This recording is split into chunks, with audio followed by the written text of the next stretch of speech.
दोस्तों ये update video मुझे खास करके एक स्पेशल रीज़न के लिए बनाना पड़ रहा है, जो कि मैंने रिसेंटली निक वॉकर की अपडेट देखी जो उनके कोच ने पोस्ट करी उनके इंस्टाग्राम अकाउंट पर।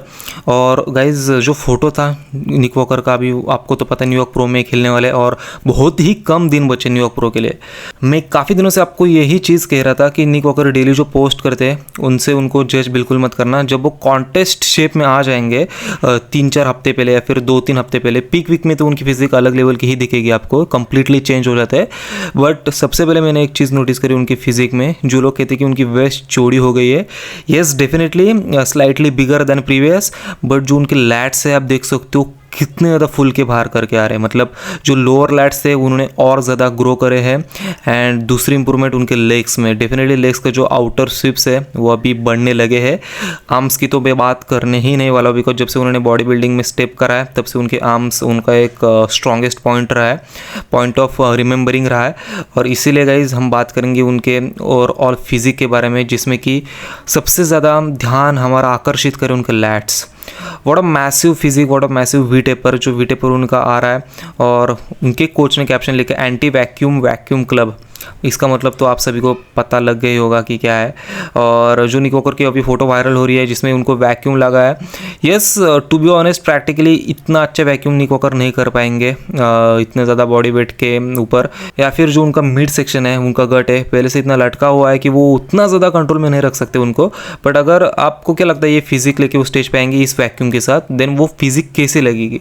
बिकॉज ये तो एडिटेड फोटो है, आपको पता है फोटोशॉप करी हुई फोटो है, बट इस फोटो में काफ़ी बेहतर लग रहे हैं मुझे। और मुझे लगता है कि अगर इतना नहीं बट इससे थोड़ा कम भी वैक्यूम लगाएंगे तो मुझे लगता है कि गाइज चांसेस बदलेंगे निक वॉकर के प्लेसिंग्स के, या फिर इस साल ओलंपिया में एक नया विनर भी हमें देखने मिल सकता है। सो ये निक वॉकर के बारे में कुछ बातें थी मेरे मन में, मैं आप लोगों के सामने रख रहा हूँ। सुन के आपको कैसा लगा? ये फिजिक आपने देखी डेफिनेटली होगी, तो आपको कैसा लगा आप कमेंट सेक्शन में ज़रूर बताना। सेकंड अपडेट बात करते हैं गाइज लकी लिब्रा मतलब एंड्रे फर्ग्यूसन की, और ये न्यूयॉर्क प्रो में खेलने वाले हैं। आपको पता है अभी जब से वो आर्नोल्ड क्लासिक उन्होंने हारा, या फिर मतलब 3-4 साल पहले उनका बहुत ज़्यादा नाम था बॉडी बिल्डिंग में, बहुत तजुर्बा था। बट अभी वो साल में 2-3 शोज़ खेल ही लेते हैं।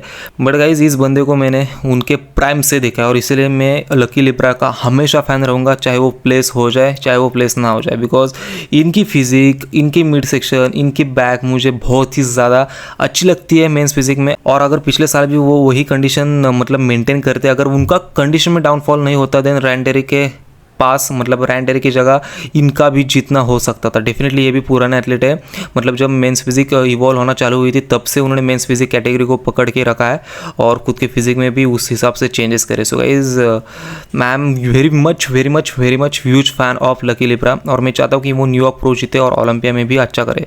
सो जो old school men's physique lovers है वो अपना अटेंडेंस कमेंट सेक्शन में ज़रूर लगाए।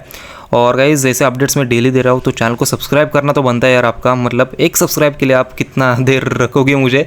सो गाइज डेफिनेटली चैनल को सब्सक्राइब करना, वीडियो को लाइक भी डेफिनेटली करना। तो चलिए वीडियो में आगे बढ़ते हैं।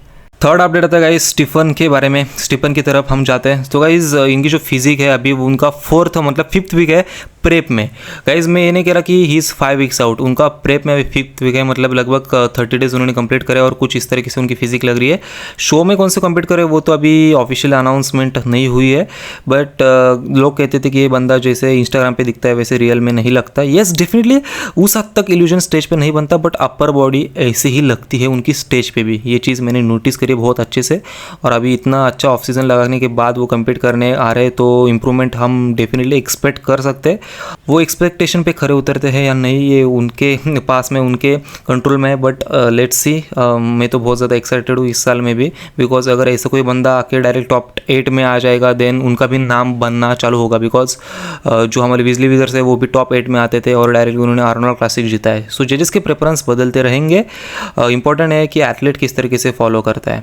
सो गाइज स्टीफन के बारे में आपको क्या लगता है आप कमेंट सेक्शन में ज़रूर बताना। गाइज अगले अपडेट में ब्रेड विल्किंग की बात करेंगे। आई होप कि बहुत ज़्यादा लोगों ने इनको याद रखा होगा, कुछ लोगों को अभी याद आए होंगे, बट गाइज इनका अपडेट इसलिए बनता है बिकॉज ये आने वाले डायरेक्ट बन सकते हैं। डेफिनेटली मैं ओनली फिजिक्स स्ट्रक्चर के बारे में बात कर रहा हूँ, मैं मिस्टर ओलंपिया टाइटल के बेसिस पे बात नहीं कर रहा, बिकॉज अभी भी लोअर बॉडी में उतनी साइज़ नहीं है डायरेक्ट जैसी, या फिर वो वाव फैक्टर नहीं है ओलंपिया टाइटल जीतने वाला। बट कुछ हद तक उनकी अपर बॉडी सेम लग रही है, मतलब लगभग 19-20 का फ़र्क हो सकता है। सो उन्होंने यही फोटो लिया अपने ऑफ सीजन में जहाँ पे वो 270 175 LBS पे है और वो यही कहते हैं कि सारी चीज़ें ऑन पॉइंट जा रही। इंजरी का भी मैं ध्यान रख रहा हूँ कि सारी चीज़ें ऑन पॉइंट रहे, हेल्दी रहे। सो कौन सा शो खेले, ये सवाल उन्होंने ऑडियंस को पूछा है। हालांकि उन्होंने डिसाइड तो करा ही होगा कौन सा शो खेलना है, बट फिर भी ऑडियंस को एथलीट पूछते हैं ताकि ऑडियंस गेज करे। सो आप डेफिनेटली गेज करना कमेंट सेक्शन में कि ब्रेट विल्किन कौन सा शो खेल सकते हैं।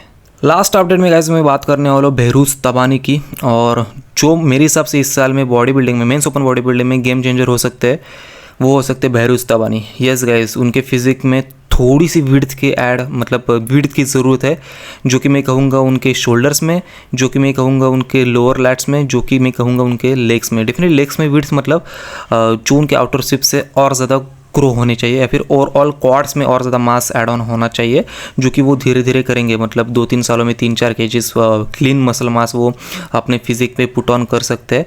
और अगर इस हिसाब से आप देखोगे देन उनके कंडीशन में कभी भी कोई इशू नहीं आया है।